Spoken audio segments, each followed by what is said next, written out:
Hello friends, आज हम final account of partnership का एक क्वेश्चन देखने जा रहे हैं।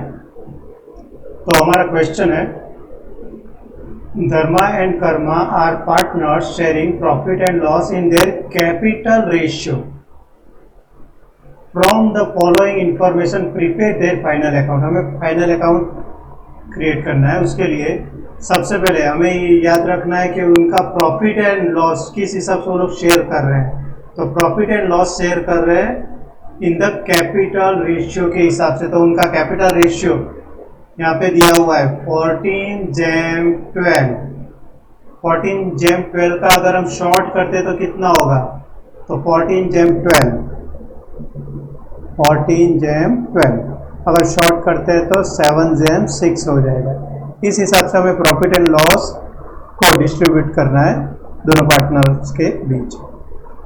ठीक है, उसके बाद अब हमें ये सम कैसे कैलकुलेट करना है। तो उसके लिए सबसे पहले हमें जो हमारे एडजस्टमेंट दिए हुए हैं वो पहले टिक कर लेते हैं, तो हमें पता चलेगा कहाँ पे हमें कितनी जगह लेफ्ट करनी है,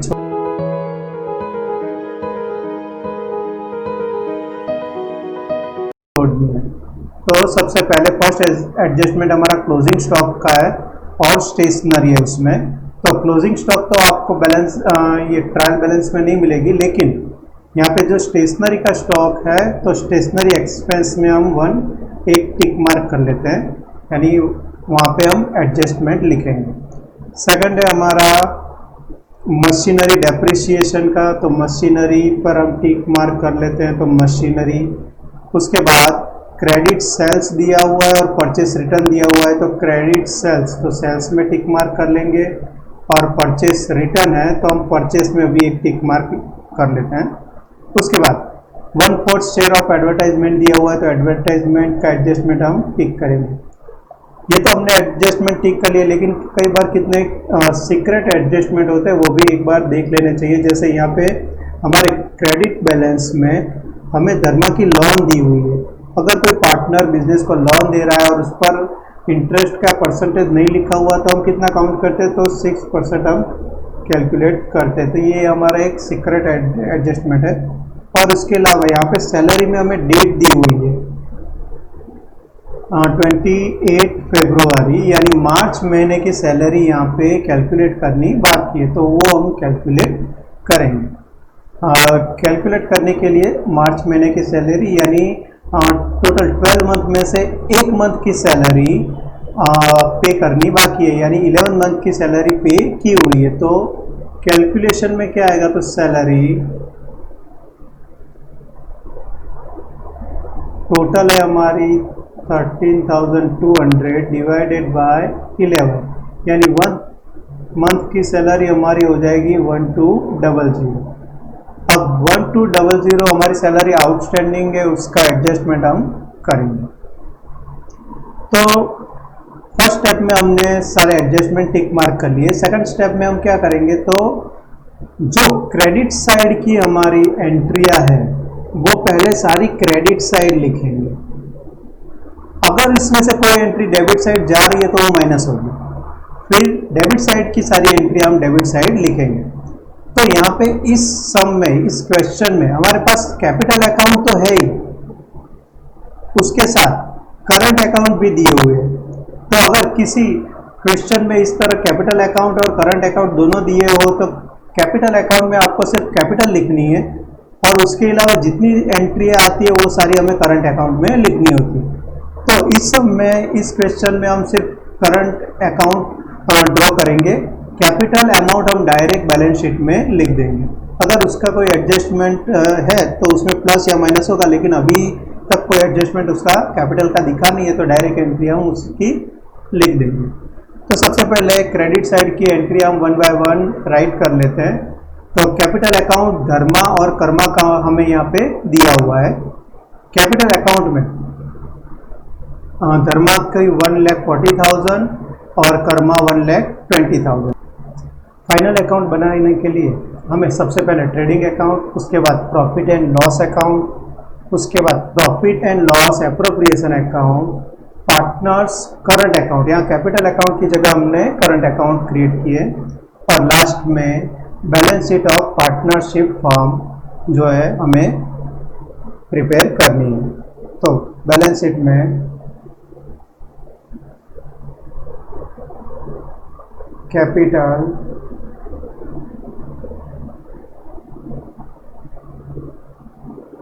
धर्मा और कर्मा।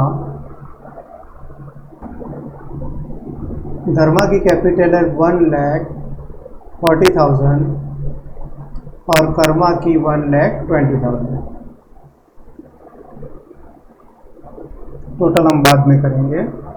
उसके बाद हमारी सेकंड एंट्री है सेल्स। सेल्स आएगा ट्रेडिंग अकाउंट में credit side 1,20,000। Sales 1,20,000। Next entry goods return debit. Goods return debit यानी परचेस रिटर्न होता है जो 2,000 हमें दिया हुआ है। तो परचेस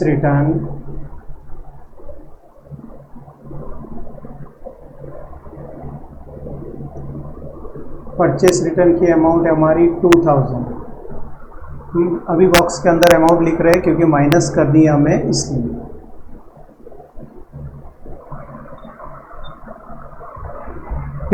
पेबल्स यानी क्या होता है? तो पेबल्स यानी हमारे क्रेडिटर्स हमें 79,000 दिए हुए हैं। तो बैलेंस शीट में क्रेडिटर 79,000।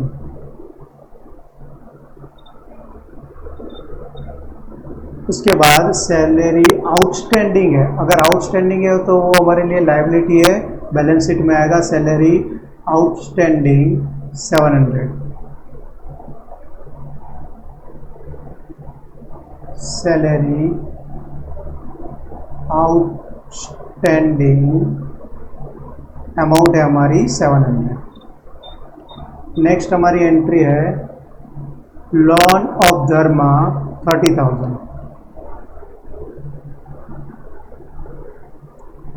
Loan of Dharma 30,000। अभी एडजस्टमेंट होने की वजह से हम अंदर ही लिख रहे हैं। उसके बाद discount received 6,600 profit and loss account में आएगा। Discount received 6,600। बैंक ओवरड्राफ्ट हमें दिया हुआ है 2,800। बैंक ओवरड्राफ्ट 2,800 की हमारी अमाउंट है।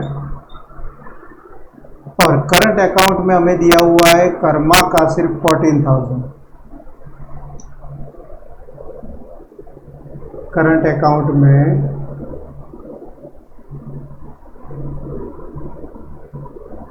सिर्फ कर्मा की अमाउंट दी हुई है हमें 14,000।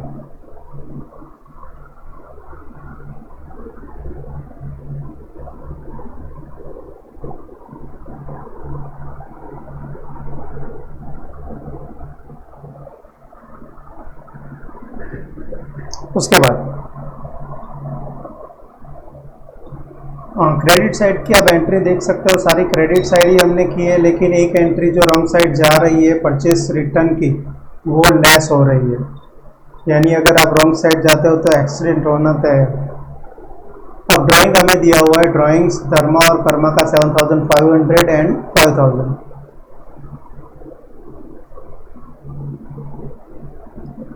Drawings 7,500 and 5,000।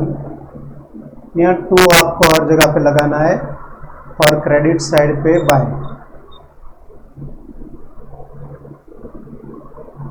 ओपनिंग स्टॉक हमें दिया हुआ है 15,000। ओपनिंग स्टॉक की हमारी अमाउंट है 15,000 जो ट्रेडिंग अकाउंट में डेबिट साइड आएगी। उसके बाद परचेस हमें दिया हुआ 80,000।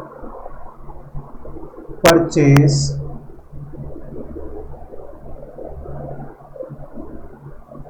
80,000 जो डेबिट साइड है वो हमने लिख दिया।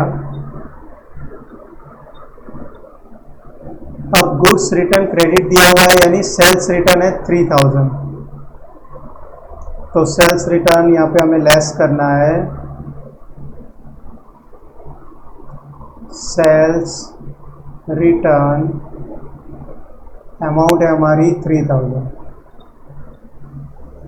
अब रिसीवेबल यानी डेटर्स हमारे 27,400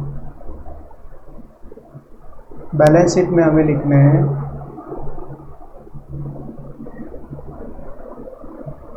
27,400 सेल्स का एडजस्टमेंट है इसलिए डेटर्स में हम अभी अमाउंट और लिखेंगे। उसके बाद हमें सैलरी दी हुई है 13,200 प्रॉफिट एंड लॉस अकाउंट में। सैलरी एडजस्टमेंट है 13,200। अब machinery and depreciation on machinery दोनों अमाउंट एक साथ दी हुई है, तो मशीनरी 71,760 मशीनरी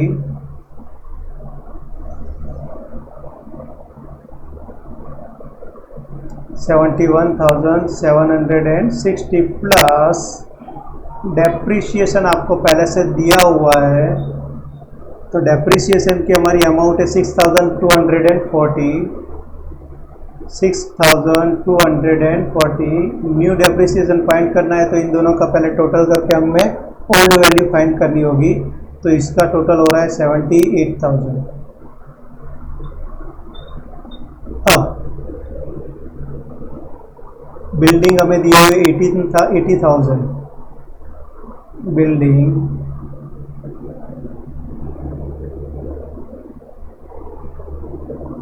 हमारी अमाउंट है 80,000। अगर एडजस्टमेंट नहीं है तो डायरेक्ट हम आउटसाइड पे एंट्री करेंगे। उसके बाद वेजेस 1600, वेजेस अमाउंट है हमारी 1600।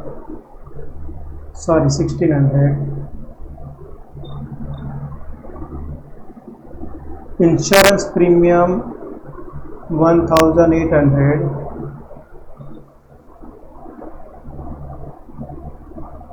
इंश्योरेंस प्रीमियम 1,800 की अमाउंट है हमारी। उसके बाद discount allowed 3,200। Discount allowed 3,200। Interest on loan 1,200। Interest on loan adjustment है इसलिए अभी 1,200 हम अंदर ही लिख रहे हैं। फर्नीचर 87,000। फर्नीचर 87,000। स्टेशनरी एक्सपेंस 7,000 दिया हुआ है।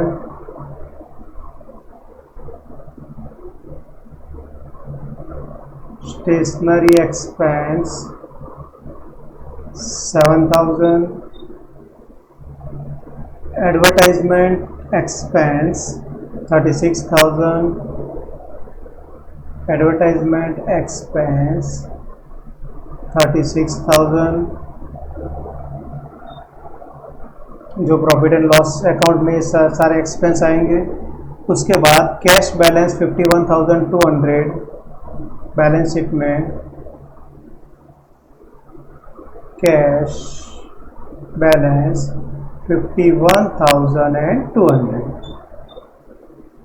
और करंट अकाउंट है हमारा धर्मा का 17,000।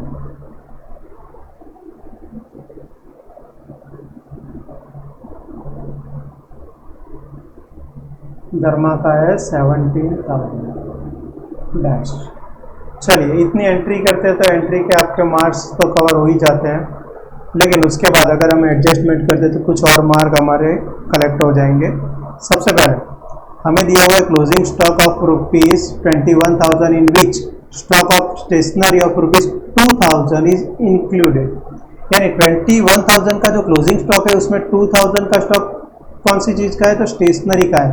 तो ओरिजिनली हमारा क्लोजिंग स्टॉक कितने का हुआ, तो 19,000 का हुआ। क्लोजिंग स्टॉक की हम दो एंट्री करते हैं ट्रेडिंग अकाउंट में क्रेडिट साइड, यानी यहाँ पे क्लोजिंग स्टॉक अमाउंट है हमारी 19,000 और सेकंड एंट्री बैलेंस शीट में एसेट साइड क्लोजिंग स्टॉक हमारी अमाउंट है 19,000। अब 2,000 हमारा स्टेशनरी स्टॉक था तो उतना स्टेशनरी एक्सपेंस हमारा कम हो जाता है, तो स्टेशनरी एक्सपेंस में से उतनी अमाउंट हम माइनस करेंगे। तो स्टेशनरी स्टॉक हमारा है 2,000, तो हमारा स्टेशनरी एक्सपेंस हुआ 5,000। अब स्टेशनरी स्टॉक भी हमारे लिए वन टाइप ऑफ एसेट है, तो स्टेशनरी स्टॉक हमारी अमाउंट है 2,000, तो उसकी भी हमने दो एंट्री अलग अलग कर ली है।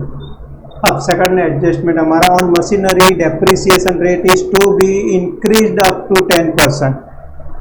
अब मशीनरी पे हमें कितना प्लस करना है, डेप्रिसिएशन इंक्रीज करना है 10%, तो हमारी मशीनरी की अमाउंट है न्यू अमाउंट 78,000 माइनस 10% डेप्रिसिएशन, तो 7,800 की अमाउंट आएगी, लेस करने के बाद 70,200।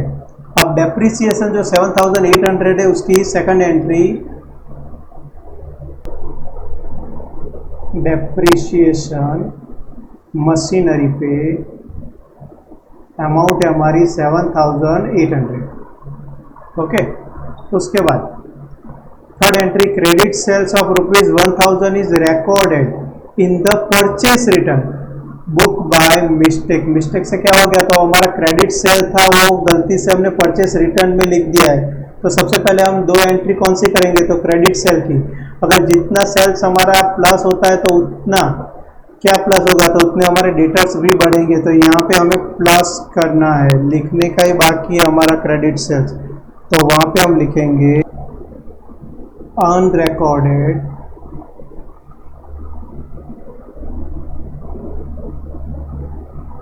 सेल्स। अनरिकॉर्डेड सेल्स हमारा कितना है 1,000, तो जितना सेल्स बढ़ा उतने ही हमारे डेटर्स भी प्लस होंगे, तो प्लस अनरिकॉर्डेड सेल्स 1,000। तो अब हमारे डेटर सेल्स 28,400 के। अब ये गलती से हमने कहाँ पे लिख दिया है, तो परचेस रिटर्न में लिख दिया है। तो अगर परचेस रिटर्न में हमने वो अमाउंट लिखी है तो इतनी अमाउंट हमें वापस प्लस करनी होगी परचेस में भी, तो उसके लिए plus wrongly record purchase return. कितनी अमाउंट है हमारी 1,000, तो 80,000 में 1,000 हमारे प्लस होंगे और 2,000 परचेस रिटर्न की अमाउंट हमारी माइनस होगी।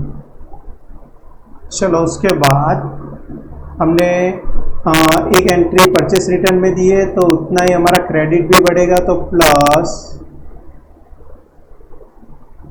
wrongly recorded purchase return 1,000, तो यहाँ पे हमारी अमाउंट हो रही है 80,000। अब 1/4 share of advertisement expense is to be carried forward to the next year, यानी एडवर्टाइजमेंट एक्सपेंस में से 1/4 हम नेक्स्ट ईयर के लिए फॉरवर्ड कर रहे हैं। तो हमारा एडवर्टाइजमेंट एक्सपेंस हमें दिया हुआ है प्रॉफिट एंड लॉस अकाउंट में 36,000 लेस माइनस नेक्स्ट ईयर के लिए 1/4 कितना होगा 9,000, तो अब हमारी अमाउंट आ रही है 27,000। अब जो 9000 है वो अगर हम एडवांस में पे कर रहे हैं तो वो हमारी लिए वन टाइप ऑफ एसेट हो गई। तो एडवर्टाइजमेंट एक्सपेंस प्रीपेड हमारी अमाउंट है 9000। चलिए उसकी 2 एंट्री हो गई, यानी हमारे सारे एडजस्टमेंट क्लियर हो गए। अब सस्पेंस एडजस्टमेंट लोन ऑफ धर्मा 6% हमें कैलकुलेट करना है। तो loan of Dharma total amount है हमारी 30,000 इंटू 6%, मल्टीपल 6% करते तो हमारी अमाउंट आएगी 1800। लेकिन हमें यहाँ पे कितनी दी हुई है इंटरेस्ट ऑन लोन 1200, तो इसका मतलब है 600 हमें हमारी आउटस्टैंडिंग इंटरेस्ट है, तो वो प्लस करेंगे, प्लस आउटस्टैंडिंग इंटरेस्ट 600, यानी हमारी टोटल अमाउंट हो जाएगी 1800। अब जितना इंटरेस्ट आउटस्टैंडिंग है वो बैलेंस शीट में लिखेंगे, प्लस आउटस्टैंडिंग इंटरेस्ट, इंटरेस्ट में हमने प्लस कर दिया, लोन में हमने प्लस कर दिया 600, तो टोटल अब हमारी अमाउंट हो रही है 30,600। ठीक है, एक सस्पेंस हमने एडजस्टमेंट क्लियर कर लिया। उसके बाद सैलरी का हमने कैलकुलेट कर लिया था, सैलरी में 1 मंथ की सैलरी कैलकुलेट करनी बाकी है, यानी 1200, तो वो सैलरी में हम प्लस कर देंगे। तो सैलरी हमने प्रॉफिट एंड लॉस अकाउंट में लिखी हुई है, तो प्लस आउटस्टैंडिंग सैलरी 1200, यानी टोटल हमारी अमाउंट हो जाएगी 14,400।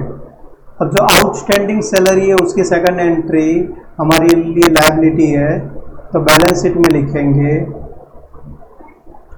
आउटस्टैंडिंग सैलरी 1200 की अमाउंट हमारी।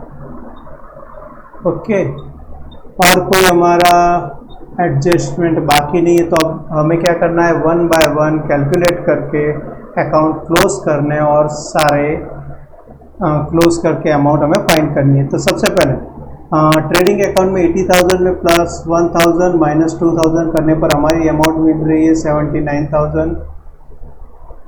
उसके बाद 1,20,000 में 1000 प्लस करेंगे और 3,000 माइनस करेंगे तो 1,18,000। प्लस और माइनस करते हैं,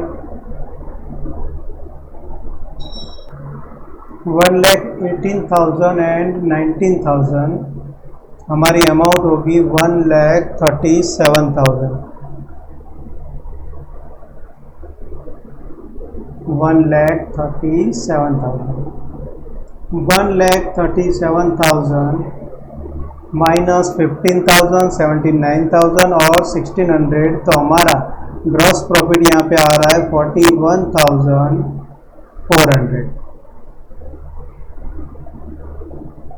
तो ये हम कहाँ पे ले जाएंगे, तो ये हम ले जाएंगे प्रॉफिट एंड लॉस अकाउंट में।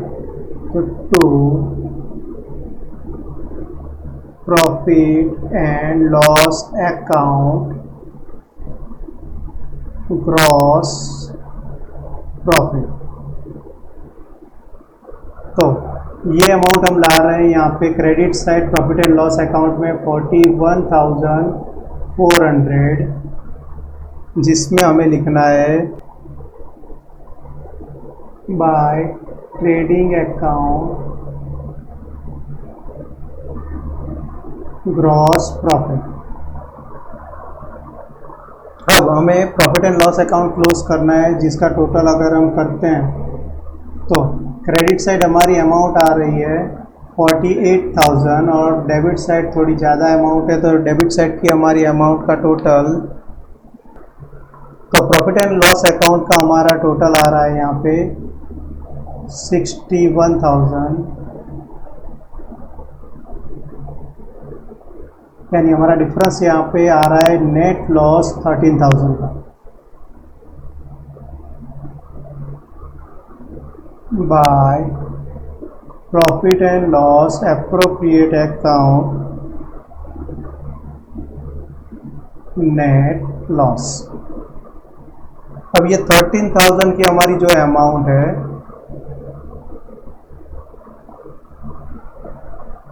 वो हम ले जाएंगे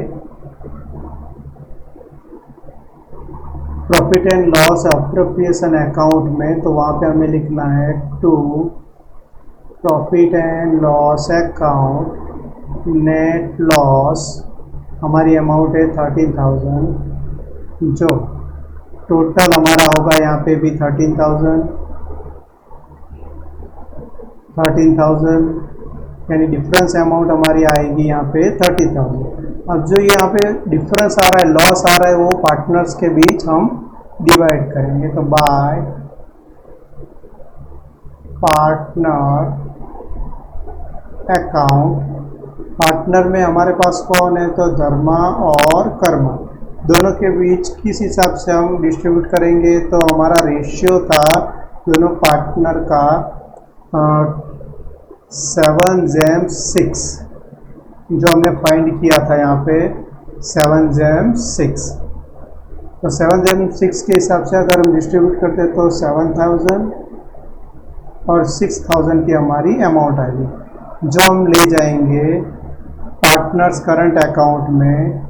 तो to profit and loss appropriate account, first में 7,000 और सेकंड में 6,000।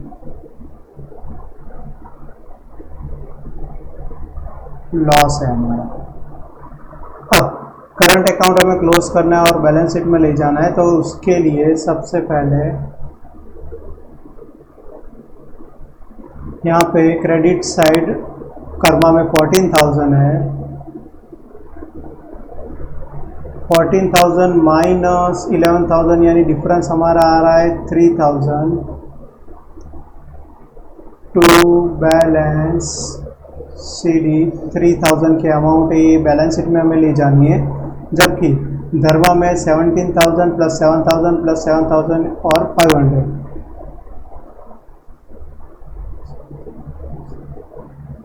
31,500 की अमाउंट है। 31,500 यानी हमारा डिफरेंस भी आ रहा है 31,500 बाय बैलेंस CD 31,500। अब ये अमाउंट हमें बैलेंस शीट में ले जानी है। 3,000 की जो अमाउंट है या वो आ जाएगी करंट अकाउंट कर्मा, अमाउंट है हमारी 3,000 और करंट अकाउंट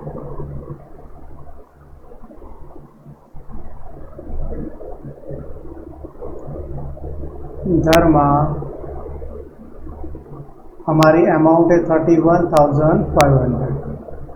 दोनों अमाउंट हमने लिख ली। अब बैलेंस शीट का हमें टोटल करना है। चलिए, कैपिटल 1,40,000 और 1,20,000 यानी 2,60,000। फिर करंट अकाउंट हमारा 3,000 है, 30,600, 80,000, 700, 2,800 और 1,200।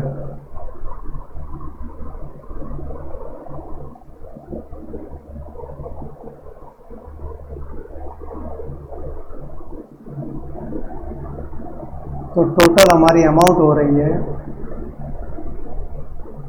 3,78,300।